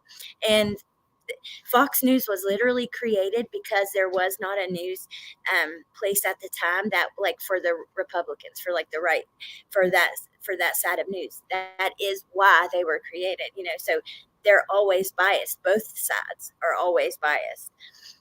If you find somebody who's like independent, like the Young Turks, it was like a YouTube show, it is a YouTube show. They are not produced by anybody else, Hey, Kels.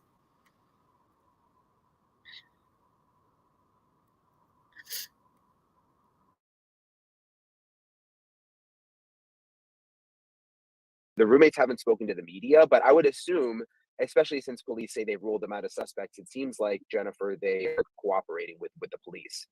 Yes, I would think they're cooperating, and it's such an FBI footprint because that's what we ask of witnesses. Please do not discuss the case with anyone.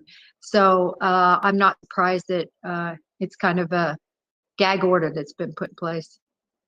Do you, let's see, we got another, I want to get the questions in from the viewers.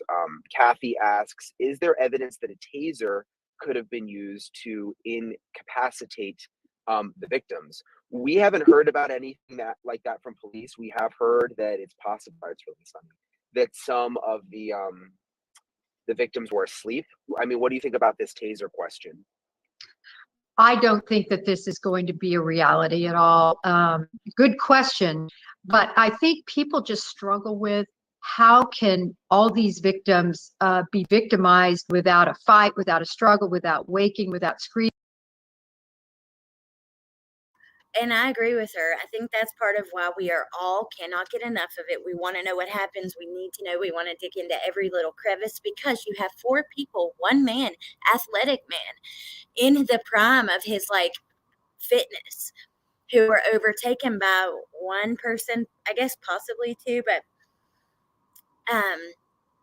yeah, I think it's hard to understand. One, how did they do that with so many people, and then quietly or whatever. DL. Today's technology has spoiled us with the quickness of reporting news. I can remember when Ted Turner wanted a 24-hour news service and people laughed at him. Wow. Interesting. I think that I think we see a lot more crime that takes place, but that's because we're watching it all day, every day, instead of just maybe hearing it in the evening news, like Pass By or whatever, hearing your forensic files, or where, with social media, you're seeing true crime on TikTok, Twitter, Facebook, YouTube, everywhere. The regular news, on blogs, just everywhere. Hell, now you got makeup artists that do true crime and makeup and things like that. And yeah. Oh, Cynthia, I'm so glad you found us too. Screaming, it's just to understand it. They were ambushed in their sleep, and by the time that they are getting attacked, it's happening so fast. Just imagine, to the larynx, to the heart, to the vital organs, to the lungs. It happens quickly, Brian, and I think that's why there wasn't more of a struggle, other than some defensive wounds, which are usually wounds on the arms and the hands, just like this. Yeah, it's so weird to think about how it must have gone down. I was like on the phone with Ashley Banfield last night for almost 3 hours, just like going over all these different fees. were the doors locked? Did the killer lock the doors after he left? I mean, we were talking about it. It wouldn't be that unusual. I was thinking back to college. You know, I had a bunch of roommates. I mean, I didn't live in like a full-on house, but you know, we had parties. It's not that unusual to like have a lock on your door if you have like 5 or 6 roommates. A lot of people come in and going. So, you know, were the doors locked? True, and I've seen theories that the surviving roommates, their doors were locked. Yeah, they're down there. That is freaking cool, Parawoman Radio. I love the makeup murder mystery Mondays or whatever from Bailey Sarian because I'm a makeup lover. But we heard like the coroner tell Ashley Banfield that they had one lethal wound. Most of them had one lethal wound. She said most of them. So that led me to believe that, you know, one of them had several that could have been, you know, the lethal, because that is what they do. They try to figure out which one was the, you know, the final. In any case like this, even with, you know, when we talk about kids who have been abused and stuff, a lot of times they'll tell you what it was, the final thing that took their life. Okay. I'm going to play like one more clip of this and then, oh my God, how cool, Parawoman. I love skincare too. And so I'll be over there to check it out for sure. Oh, I hope I love skincare. It is so relaxing, so fun. It becomes like your take care of me time every day.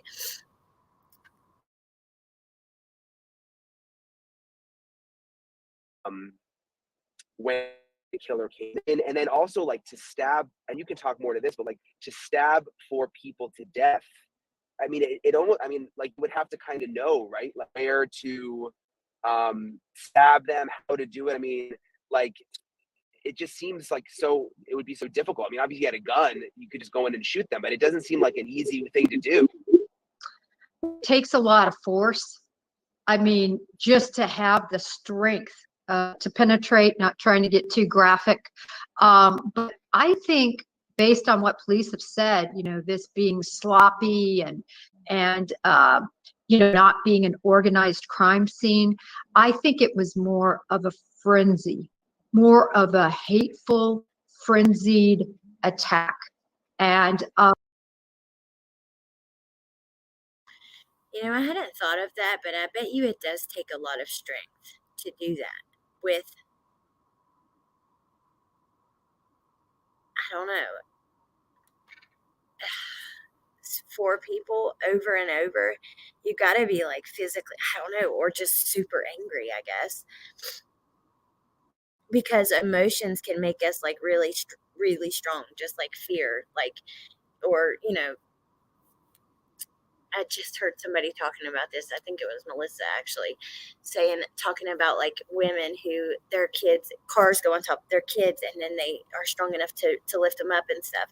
So, yeah, adrenaline, I guess it could, but you would think it would be somebody fit though,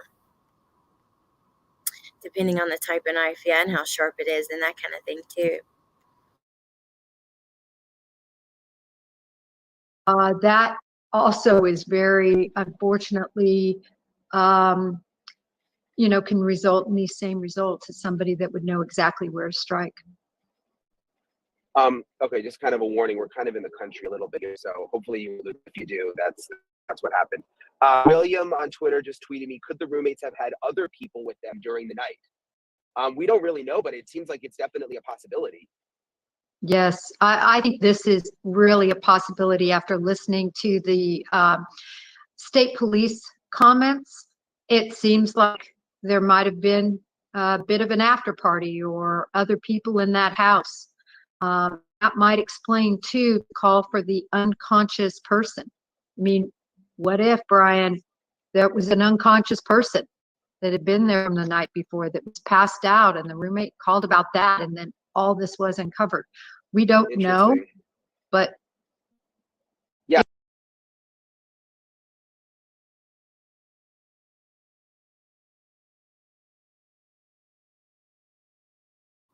Interesting. Brian said it too. Had to use the word.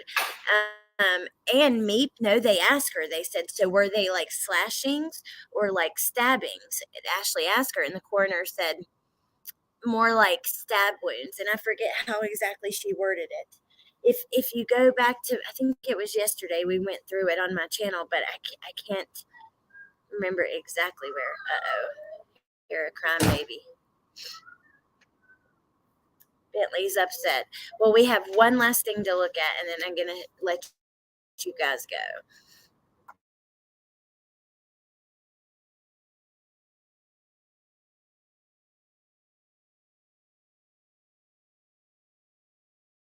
One last thing, but it's super interesting.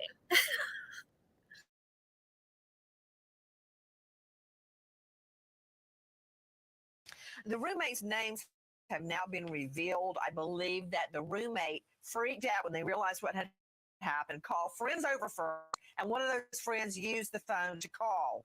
They've had a lot of access to those roommates. The roommates have been now exonerated. They're out. They're not suspects at this point. But we do know this. We know that there was one perp, not two. We know that 3 other stabbings are not connected to this stabbing. We know that random animal skinning not connected to this.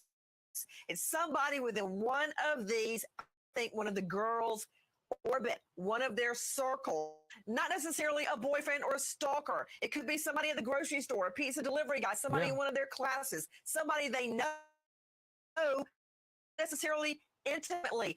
They were not bound, gagged. We also know that there was no rape and that there was no theft.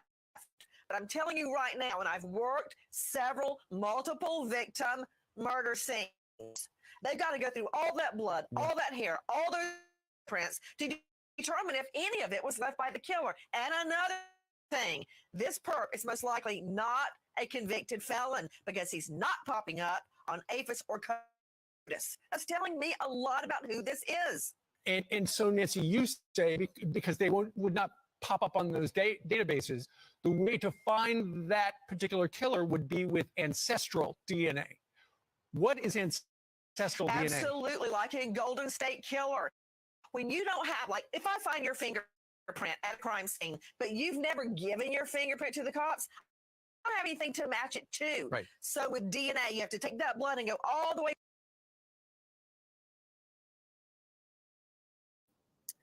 So I'm going to try to find that particular video, but she says that they're not showing up in the system. I don't know how she knows that. That's what I would like to know.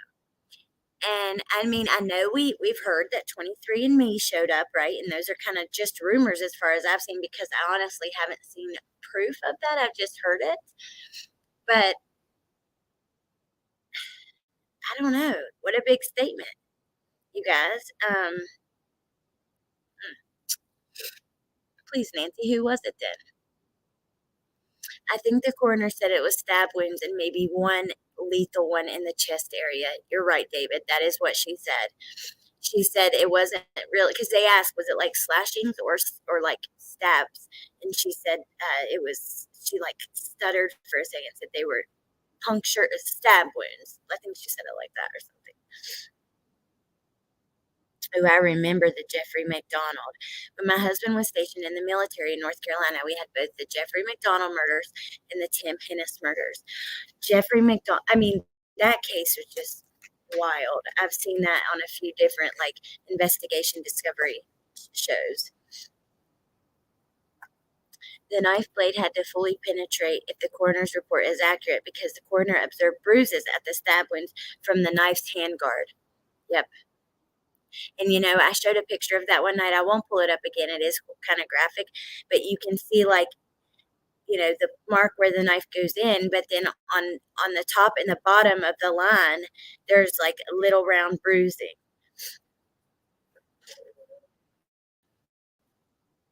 So, all right, you guys, I am going to get off of here and let you guys go. Thank you for hanging out with me and spending time. Hold on, you guys. I was planning on doing Summer Wells Live tonight. There are a few things that have kind of popped up that have me pausing. I still may do it tonight. It'll be a little later or tomorrow.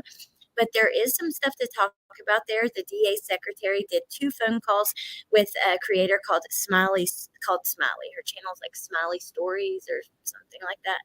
And I'll show you guys all this tomorrow.